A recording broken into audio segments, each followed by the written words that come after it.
Hi friends, ನಮಸ್ಕಾರ. Welcome back to ಕರಾವಳಿ ಕಡಲು ಚಾನಲ್. ಇವತ್ತು ನಾನು 34 ಎದೆ ಸುತ್ತಳತೆಯ ಬ್ಲೌಸನ್ನು ಕಟ್ ಮಾಡಿ ತೋರಿಸ್ತಾ ಇದ್ದೀನಿ. ಇಲ್ಲಿ ಸಾದಾ ಬ್ಲೌಸನ್ನು ಅಂದರೆ ಲೈನಿಂಗ್ ಬ್ಲೌಸನ್ನು ಕಟ್ ಮಾಡ್ತಾ ಇದ್ದೀನಿ. ಮೊದಲಿಗೆ ಇವ್ರದ್ದು ಉದ್ದ ಬಂದು 14 ಇಂಚು.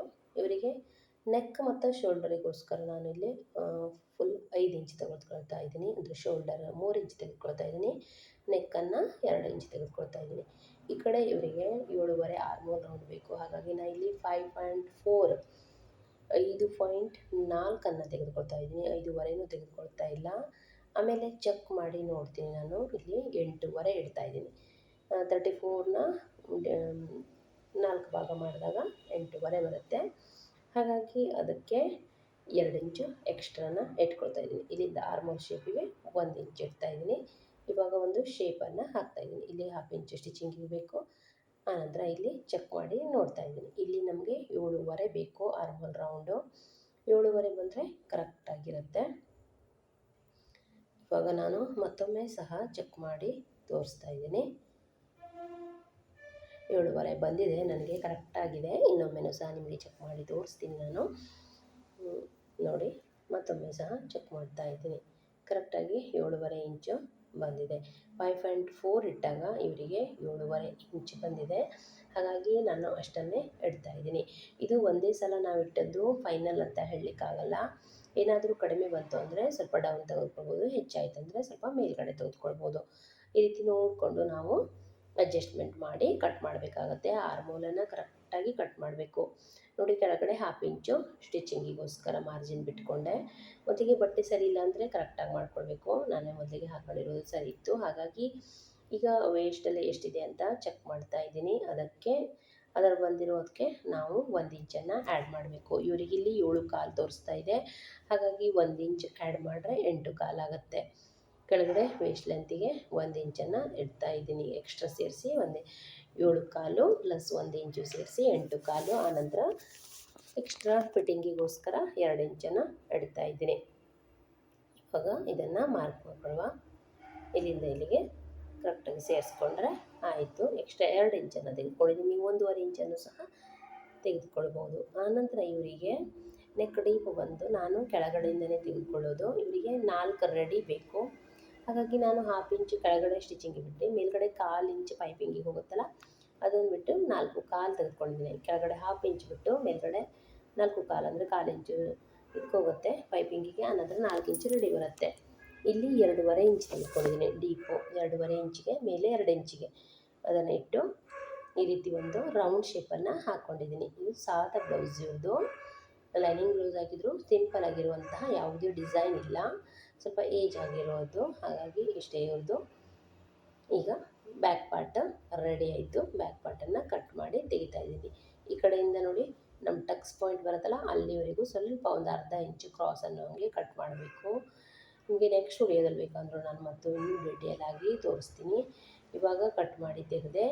ಇದನ್ನು ನಾನು ಆನಂತರ ಸ್ಟಿಚಿಂಗ್ ಮಾಡುವಾಗ ಓಪನ್ ಕಟಿಂಗನ್ನು ಮಾಡ್ಕೊಳ್ತೀನಿ. ಈಗ ಕ್ಲೋಸ್ ಸೈಡ್ ನಮ್ಮ ಸೈಡ್ ಇಟ್ಕೊಂಡು ಕಟ್ ಮಾಡಿದ್ವಲ್ಲ, ಈಗ ಫ್ರಂಟ್ ಪಾರ್ಟ್ ಕಟ್ ಮಾಡುವಾಗ ಓಪನ್ ಸೈಡ್ ನಮ್ಮ ಕಡೆ ಇರಬೇಕಾಗತ್ತೆ. ಅದನ್ನು ನಾನು ಉಲ್ಟಾ ಟರ್ನ್ ಮಾಡಿ ಹಾಕ್ಕೊಂಡೆ. ಓಪನ್ ಸೈಡು ನಮ್ಮ ಕಡೆ ಬರೋ ಥರ ಹಾಕ್ಕೊಂಡೆ. ಇದಕ್ಕೆ ಈಗ ಬಟನ್ ಪಟ್ಟಿ ಕಾಜಾ ಪಟ್ಟಿಗೋಸ್ಕರ ಒಂದು 1/2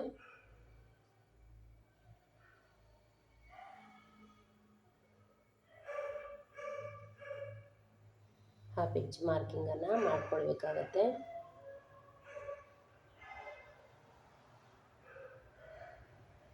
ಆನಂತರ ಬ್ಯಾಕಲ್ಲಿ 2 ಇಂಚ್ ಇಟ್ಟಿದ್ದೀವಲ್ಲ, ಇಲ್ಲಿ 2.25 ಇಂಚಿಟ್ಟು ಶೋಲ್ಡರ್ 3 ಇಂಚನ್ನು ಇಟ್ಕೊಳ್ಬೇಕು. ಹಾಗೆ ಆರ್ಮೋಲ್ ಡೌನು 5.4 ಇಂಚನ್ನು ಇಟ್ಕೊಳ್ಬೇಕು. ಆನಂತರ ಇಲ್ಲಿ ಬ್ಯಾಕಲ್ಲಿ 8.5 ಇಟ್ಟರಿಂದ ಫ್ರಂಟಲ್ಲಿ 9 ಇಂಚನ್ನು ಇಡಬೇಕಾಗತ್ತೆ. ಆನಂತರ 2 ಇಂಚು ಎಕ್ಸ್ಟ್ರಾ ಈ ರೀತಿ ಕಟ್ ಮಾಡಬೇಕಾಗತ್ತೆ. ಆನಂತರ ಬ್ಯಾಕ್ ಲೆಂತ್ ನಾನು ಹಿಂದ್ಗಡೆ 14 ಇಂಚ್ ತೆಗೆದುಕೊಂಡಿದ್ದೆ. ಹಾಗಾಗಿ ಫ್ರಂಟಿಗೂ ಅಷ್ಟೇ ತೆಗೆದುಕೊಳ್ಬೇಕು. ಆನಂತರ ಈ ರೀತಿ ಒಂದು ಶೇಪ್ ಹಾಕ್ಕೊಂಡು ಇಲ್ಲಿಂದ ಈ ಕಡೆ ಅಟ್ಯಾಚ್ ಸೇರಿಸ್ಕೊಳ್ತಾ ಇದ್ದೀನಿ.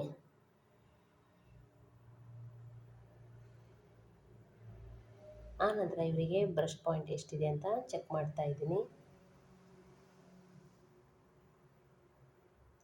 ಫ್ರಂಟ್ ಡೀಪ್ ಬಂದು ಇವರಿಗೆ 7 ಇಂಚನ್ನು ತೆಗೆದುಕೊಳ್ತಾ ಇದ್ದೀನಿ.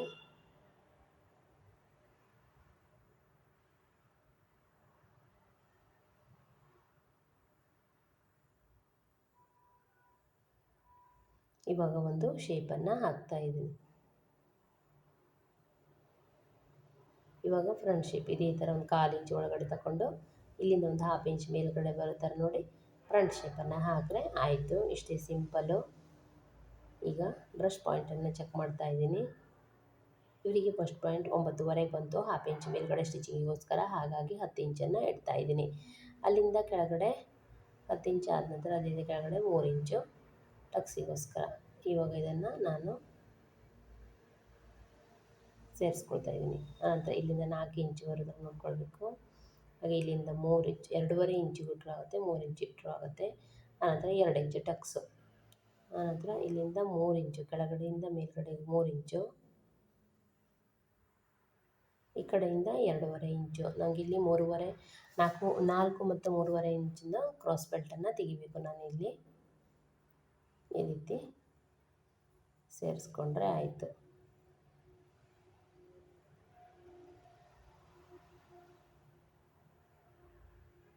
ಈಗ ಡಾಟ್ ಪಾಯಿಂಟು, ಇದು ಮೇನ್ ಡಾಟ್ ಪಾಯಿಂಟ್ ಆಗಿರುತ್ತೆ. ಇಲ್ಲಿಂದ ಒಂದು 1/4 ಇಂಚು ಕೆಳಗಡೆ ತೆಗೆದುಕೊಳ್ಬೇಕು. ಹಾಗೆ ಇಲ್ಲಿಂದ 2 ಇಂಚ್ ಗ್ಯಾಪ್ ಇರೋ ಥರ ನೋಡಿಕೊಂಡು ಟಕ್ಸನ್ನು ಹೊಲಿಬೇಕಾಗತ್ತೆ. 4 ಟಕ್ಸು,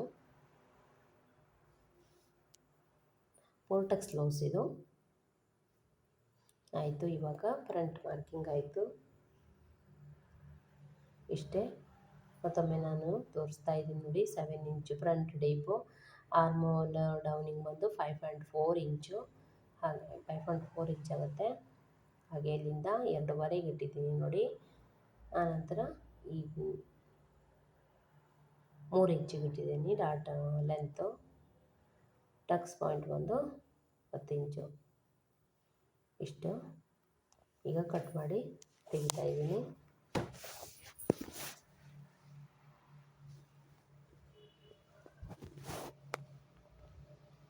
ಮಾರ್ಕಿಂಗ್ ಮಾಡೋದಿಲ್ಲ, ನೀಟಾಗಿ ಕಟ್ ಮಾಡಿ ತೆಗಿಬೇಕು.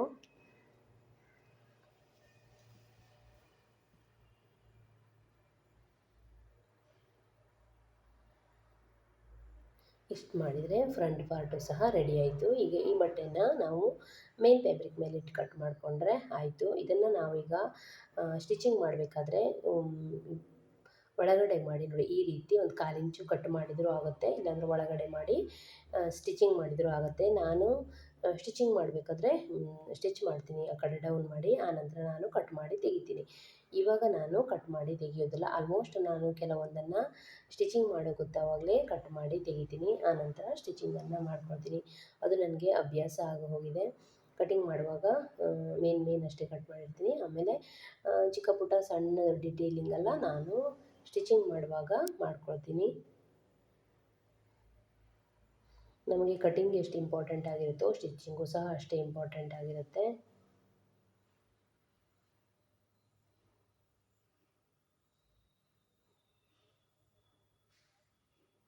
ಆನಂತರ ಸ್ಲೀವ್ಸಿಗೆ ಮಾರ್ಕಿಂಗನ್ನು ಮಾಡ್ತಾಯಿದ್ದೀನಿ. ನೀವು ಫಸ್ಟಿಗೆ ಸಹ ಸ್ಲೀವ್ಸನ್ನು ತೆಕ್ಕೊಳ್ಬೋದು. ಕೆಲವೊಂದು ಸಲ ಫಸ್ಟ್ ಸ್ಲೀವ್ಸ್ ಎಲ್ಲ ತೆಕ್ಕೊಂಡ್ರೆ ಸ್ಲೀವ್ಸ್ ಜಾಯಿಂಟ್ ಎಲ್ಲ ಬರುತ್ತೆ. ನಾನೇನು ಮಾಡ್ತೀನಿ, ಬಾಡಿ ಪಾರ್ಟ್ ಕಟ್ ಆದ ನಂತರ ಯಾವ ರೀತಿ ನಮಗೆ ಸ್ಲೀವ್ಸ್ ಅಡ್ಜಸ್ಟ್ಮೆಂಟ್ ಮಾಡಿ ಸ್ಲೀವ್ಸ್ ಪ್ಯಾಚ್ ಬರದೇ ಇರೋ ಥರ ಕಟ್ ಮಾಡ್ಲಿಕ್ಕೆ ಆಗುತ್ತೆ ಅಂತ ನೋಡ್ಕೊಳ್ತೀನಿ. ಆನಂತರ ನಾನು ಈ ರೀತಿ ಅಡ್ಜಸ್ಟ್ ಮಾಡಿ ಕಟ್ ಮಾಡ್ತೀನಿ ನೋಡಿ. 1/2 ಇಂಚು ಮೊದಲಿಗೆ ನಾನು ಹಾಕ್ತಾಯಿದ್ದೀನಿ, ಯಾಕಂದರೆ ಅದು ಕರೆಕ್ಟ್ ಮಾಡಲಿಕ್ಕೋಸ್ಕರ 1/2 ಇಂಚ್ ಫಸ್ಟಿಗೆ ಕಟ್ ಮಾಡಿ ತೆಗಿತಾ ಇದ್ದೀನಿ. ಇವ್ರಿಗೆ ರೆಡಿ 9.5 ಬರಬೇಕಿತ್ತು, ಹಾಗಾಗಿ ನಾನಿಲ್ಲಿ 10.5 ಇಂಚನ್ನು ಇಟ್ಕೊಂಡಿದ್ದೀನಿ. ನಾನು ಸ್ಲೀವ್ಸ್ ಕಟ್ ಮಾಡುವಾಗ ಹಾಗೆಯೇ ಮೊದಲಿಗೆ ಟ್ರೈ ಮಾಡ್ತೀನಿ ಎಲ್ಲೋ ಪ್ಯಾಚ್ ಬರದೇ ಇರೋ ಥರ ಕಟ್ ಮಾಡಲಿಕ್ಕೆ. ಕೆಲವೊಮ್ಮೆ ಆಗುತ್ತೆ ಬಟ್ಟೆ ಕಡಿಮೆ ಇದ್ದಾಗ. ಈಗ ಇದಕ್ಕೆ ಬಟ್ಟೆ ಸಾಲ್ತಾ ಇತ್ತು, ಹಾಗಾಗಿ ಇದೇ ಥರ ಫೋಲ್ಡ್ ಮಾಡ್ಕೊಂಡಿದ್ದೀನಿ ನಾನು.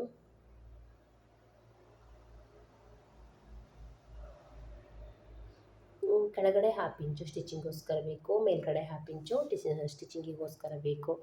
ಹಾಗಾಗಿ 9.5 ರೆಡಿ ಬೇಕು ಇವರಿಗೆ. ನಾನು 10.5 ತೆಗೆದುಕೊಳ್ತಾ ಇದ್ದೀನಿ.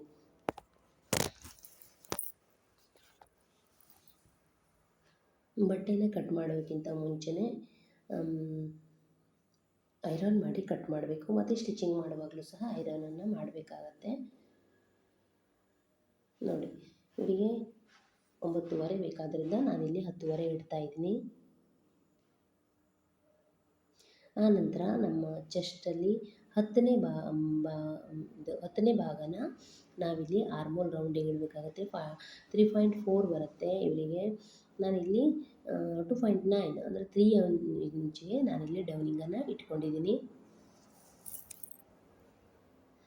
ಆನಂತರ ಇದನ್ನು ಇನ್ನೂ ಈಸಿಯಾಗಿ ಕಟ್ ಮಾಡೋದಂದರೆ ಟೇಪನ್ನು ಮಧ್ಯದಲ್ಲಿ ಅರ್ಧ ಮಾಡಿಕೊಂಡು ಅದಕ್ಕೆ ಒಂದು ಪಾಯಿಂಟ್ ಮಾಡಿ ಸಹ ಮಾರ್ಕ್ ಮಾಡಿ ಕಟ್ ಮಾಡ್ಬೋದು. ನಮಗೆ ಅಭ್ಯಾಸ ಆಗಿರೋದ್ರಿಂದ ಜಸ್ಟ್ ಕೈಯಲ್ಲಿ ನಾವು ಮಾಡ್ತೀವಿ. ನಾನು ಡಿಟೇಲಿಂಗ್ ಆಗಿ ಸ್ಲೀವ್ಸ್ ಕಟಿಂಗ್ ವಿಡಿಯೋನು ಸಹ ಹಾಕಿದ್ದೀನಿ, ಅಲ್ಲಿ ನೀವು ಚೆಕ್ ಮಾಡಿದ್ರೆ ಯಾವ ರೀತಿ ಸಿಂಪಲಾಗಿ ನಾವು ಬಿಗಿನರ್ಸ್ ಸಹ ಸ್ಲೀವ್ಸನ್ನು ಎಲ್ಲೂ ರಿಂಕಲ್ಸ್ ಬರದೇ ಇರೋ ಥರ ಕಟ್ ಮಾಡೋದು ಅನ್ನೋದನ್ನು ತೋರಿಸಿದ್ದೀನಿ ನಾನು.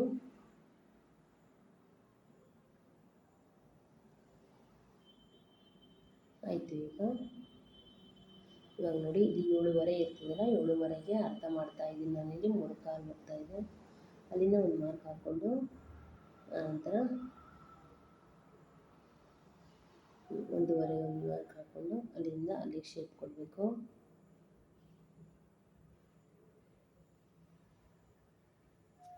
ಆಯಿತು. ಅದನ್ನೇ ಈಗ ಫ್ರಂಟ್ ಶೇಪು ಒಂದು 1/2 ಇಂಚ್ ಒಳಗಡೆ ಮಾಡಿ ತಗೊಂಡ್ರೆ ಫ್ರಂಟ್ ಶೇಪ್ ಸಹ ತೆಗೆದ್ರೆ ಆಯಿತು. ಅಲ್ಲಿಂದ 1:30ಯಿಂದ ಬಂದು ನಾವು ನೋಡಿ, 1:30ಯಿಂದ ಬಂದು ಈ ರೀತಿ ಒಳಗಡೆ ತಗೊಂಡ್ರೆ ಆಯಿತು. ಇವಾಗ ಫ್ರಂಟ್ ಶೇಪ್ ಸಹ ರೆಡಿ ಆಯಿತು. ತುಂಬ ಈಸಿಯಾಗಿ ಬ್ಲೌಸ್ ಕಟಿಂಗನ್ನು ಯಾವ ರೀತಿ ಮಾಡಬೇಕು ಅನ್ನೋದನ್ನು ನಾನು ಈ ವಿಡಿಯೋದಲ್ಲಿ ತೋರಿಸಿದ್ದೀನಿ.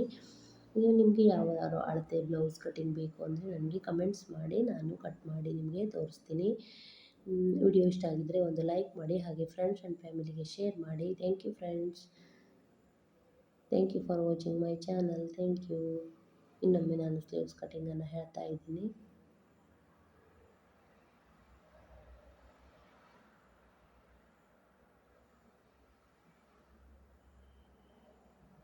ಅಲ್ಲಿಂದ 5 ಇಂಚು, ಇಲ್ಲಿಗೆ 2 ಇಂಚ್ ಎಕ್ಸ್ಟ್ರಾ ಈ ರೀತಿ ಕಟ್ ಮಾಡಿ ತೆಗಿತಾ ಇದ್ದೀನಿ.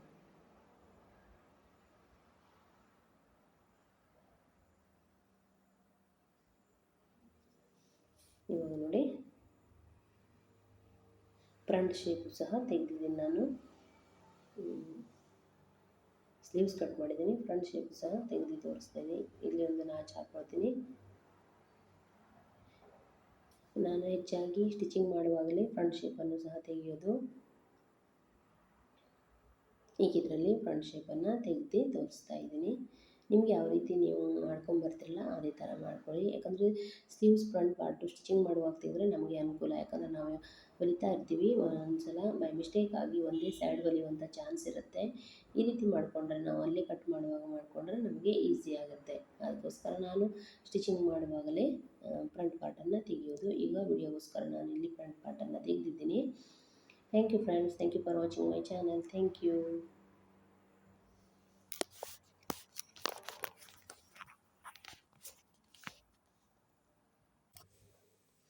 ಕ್ರಾಸ್ ಬೆಲ್ಟ್ ಅನ್ನೊಂದು ಕಟ್ ಮಾಡಿರಲಿಲ್ಲ. ಕ್ರಾಸ್ ಬೆಲ್ಟ್ ಯಾವ ರೀತಿ ಕಟ್ ಮಾಡಬೇಕಂದ್ರೆ, ನಾನಲ್ಲಿ 3 ಇಂಚು ಮತ್ತು ಈ ಕಡೆ 2.5 ಇಂಚಿದೆ. ಈ ಕಡೆ ನಾನು 3 ಇಂಚಿದ್ದಲ್ಲಿ 4 ಇಂಚನ್ನು ತೆಗೆದುಕೊಳ್ತೀನಿ. 4 ಇಂಚು ಉದ್ದದ ಕ್ರಾಸ್ ಬೆಲ್ಟನ್ನು ತೆಗೆದುಕೊಳ್ತಾ ಇದ್ದೀನಿ ನಾನಿಲ್ಲಿ. 4 ಹಾಗೆ ಈ ಕಡೆ 3.5 ಇಂಚು ಸ್ಟಿಚಿಂಗಿಗೋಸ್ಕರ ಬೇಕಲ್ಲ ನನಗೆ, ಹಾಗಾಗಿ ಈ ಕಡೆ 3.5 ಇಂಚು. ಬ್ಲೌಸಲ್ಲಿ ಎಷ್ಟಿದೆ ಅಂತ ಚೆಕ್ ಮಾಡ್ಕೊಳ್ಬೇಕು. ಅದಕ್ಕೆ ಸಮನಾಗಿ ನಾನು ಕಟ್ ಮಾಡಬೇಕಾಗತ್ತೆ. ನನಗೆ ಇಲ್ಲಿ ಇದಕ್ಕೆ ರೌಂಡು 10.5 ಬೇಕಾಗುತ್ತೆ. ಹಾಗಾಗಿ ನಾನಿಲ್ಲಿ 10.5 ಇಟ್ಕೊಂಡು ಈ ಕಡೆ 4, ಆ ಕಡೆ 3.5 ಇಂಚು ಒಂದು ಇದನ್ನು ಹಾಕ್ಬಿಟ್ಟು ಶೇಪ್ ಹಾಕ್ಬಿಟ್ಟು ಕಟ್ ಮಾಡಬೇಕು. ಜಸ್ಟ್ ಸಿಂಪಲಾಗಿ ತುಂಬ ಈಸಿಯಾಗಿ ಬ್ಲೌಸ್ ಕಟಿಂಗನ್ನು ಕೇವಲ 5ರಿಂದ 10 ನಿಮಿಷದೊಳಗೆಲ್ಲ ಬ್ಲೌಸ್ ಕಟಿಂಗನ್ನು ಮುಗಿಸ್ಬೋದು. ಈ ರೀತಿ ಶೇಪ್ ಹಾಕ್ಕೊಂಡ್ರೆ ಆಯಿತು. ಇಷ್ಟೇ ಕ್ರಾಸ್ ಬೆಲ್ಟ್ ಕಟಿಂಗು, ತುಂಬಾ easy. Full back front sleeves ಹಾಗೆ ಫ್ರಂಟು ಕ್ರಾಸ್ ಬೆಲ್ಟ್ ಎಲ್ಲವನ್ನೂ ಕಟಿಂಗ್ ಮಾಡೋದನ್ನು ತೋರಿಸಿದ್ದೀನಿ. ವಿಡಿಯೋ ಇಷ್ಟ ಆಗಿದ್ದರೆ ಒಂದು ಲೈಕ್ ಮಾಡಿ, ಹಾಗೆ ಫ್ರೆಂಡ್ಸ್ ಆ್ಯಂಡ್ ಫ್ಯಾಮಿಲಿಗೆ ಶೇರ್ ಮಾಡಿರಿ. Thank you.